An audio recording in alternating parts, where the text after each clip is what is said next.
दोस्तों 12 सितंबर के दिन टी सीरीज की एक ऐसी फिल्म थिएटर्स में रिलीज होती है जिसके बारे में बात करने की जरूरत हमारे देश का युवा कर ही नहीं पा रहा है, जिसे देखो मिराई लोका की बात करके फ्लेक्स कर रहा है। लेकिन इस फिल्म के बारे में इसकी तारीफ करने के लिए हमारे युवाओं की जबान उठ ही नहीं रही है। मतलब कुछ तो बोलिए, इतनी अच्छी फिल्म थिएटर में रिलीज हुई है, आपको जाकर के देखनी चाहिए और इसके बारे में बात करनी चाहिए। फिल्म का नाम आपको बता देता हूं, एक चतुर नार। एक चतुर नार में जो लीड एक्ट्रेस हैं वो है द लेजेंडरी दिव्या खोसला कुमार। उनके साथ जो है नील नितिन मुकेश हैं, छाया कदम भी हैं। लेकिन क्या ये फिल्म जो है आपको पूरी तरह से अपनी छत्र छाया में रख सकती है? क्या थिएटर में आपको जाकर के ये फिल्म देखनी चाहिए? आइए चले रिव्यू करते, बड़ा मजा आएगा। तो फिल्म का नाम है एक चतुर नार। भाई जब मैं बुक माई शो पर स्क्रॉल कर रहा था, ये सोच रहा था कि चलो आज खाली दिन है, क्या देखा जाए, तो मेरे सामने आती है एक चतुर नार। तो धीरे धीरे मैंने अपनी उंगलियां फोन की स्क्रीन पर बढ़ाई और टिकट कर दी बुक, और जाकर के मैंने देखी एक चतुर नार। मैं ऑनेस्टली कहता हूं कि जब मैं इस फिल्म को देख रहा था तो मुझे अपने मन में ही एक गिल्ट महसूस हुआ। क्यों हम हमेशा बड़ी बड़ी बिग बजट मूवीज को ही अप्रिशिएट करते हैं, क्यों स्मॉल बजट फिल्मों को हम देखने नहीं जाते थिएटर में? क्योंकि इसका फर्स्ट हाफ देखने के बाद मुझे ऐसा लगा कि शायद कुछ तो इस फिल्म में इंटरेस्टिंग होने वाला है। लेकिन जैसे ही इस फिल्म का सेकंड हाफ स्टार्ट होता है, मुझे पता लग गया कि ऑडियंस क्यों इस फिल्म को देखना नहीं चाहती है और क्यों मेरी आजू बाजू आगे पीछे की कुर्सियां एकदम खाली थी मेरे दिल की तरह। क्योंकि इस फिल्म का सेकंड हाफ एकता कपूर के सीरियल जैसा था। एकता कपूर को सीरियल बनाने का शौक है और इस फिल्म के मेकर्स को हमें मारने का। फिल्म की कहानी है एक ऐसी औरत के बारे में जो अपने परिवार के साथ लखनऊ की एक बस्ती में रहती है। बस्ती में रहते हुए उसके पास बहुत सारे उधार मांगने वाले आते रहते हैं। एक ठाकुर नाम का कर्जदार है जो हर बार उसके दरवाजे पर आता है और अपने 20 लाख रुपए मांगता है। लेकिन कैसे ना कैसे करके ये लोग उससे बच जाते हैं। एक दिन इसी चतुर नार यानी कि ममता को पता चलता है कुछ ऐसा जिसके बारे में जानने के बाद उनकी दुनिया पलट जाती है। और वो कैसे?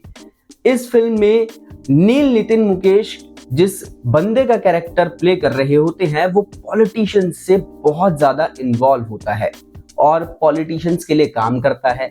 एक दिन उसी बंदे का फोन जो है ममता के हाथ में लग जाता है और ममता को कुछ ऐसी बातें पता चलती हैं जो उसे शायद नहीं पता लगनी चाहिए थी। यहां तक ये फिल्म एकदम ठीक चल रही थी।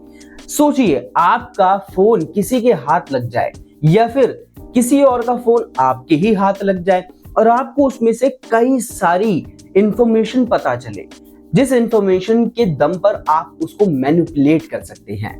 फिल्म में भी ये बहुत अच्छे से दिखाया गया है। यानी कि जब ममता के पास नील नितिन मुकेश का फोन आ जाता है तो फिर वो उस फोन को देखती है और कुछ ऐसी वीडियोस और कुछ ऐसे डॉक्यूमेंट्स उसको मिल जाते हैं जिसके बेस पर वो नील नितिन मुकेश को मैनिपुलेट करती है, ब्लैकमेल करती है।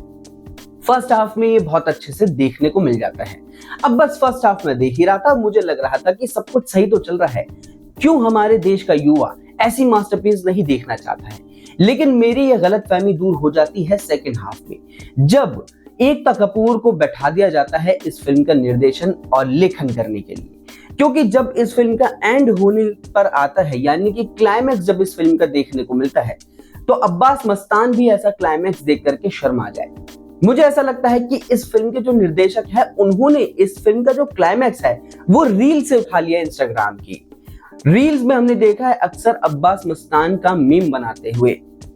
कुछ इस तरह का मीम हमें देखने को मिल जाता है कि क्या तुझे पता है कि मुझे पता है कि तुझे पता है कि मुझे पता है।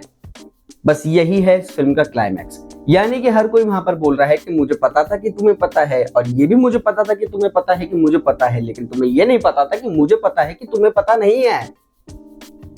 हुआ दिमाग खराब, मेरा भी हुआ था।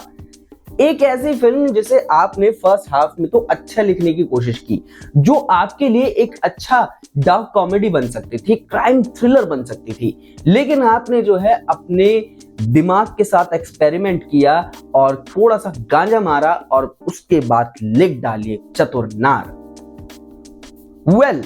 जब इस फिल्म का एंड हुआ तो मुझे सांस आई, मेरी जान में जान आई। मुझे ऐसा लगा कि मैं भी शायद किसी प्लॉट ट्विस्ट में फंस गया था जिसका एंड नहीं आ रहा था। तो चतुर नार अगर आपको देखनी है तो भाई आप जो है अपने रिस्क पर जरूर देखिएगा, क्योंकि इस फिल्म का फर्स्ट हाफ आप एंजॉय कर सकते हैं, लेकिन अगर आप सेकंड हाफ तक रुक गए तो फिर आपको कोई भी नहीं बचा सकता। मेरे भी सर में थोड़ा थोड़ा दर्द है और मैं चला चाय पीने। बाकी अगर आपको ये वीडियो अच्छी लगी हो तो प्लीज इसे लाइक एंड शेयर कीजिए और हमारे चैनल या क्रिएटर्स को सब्सक्राइब कीजिए।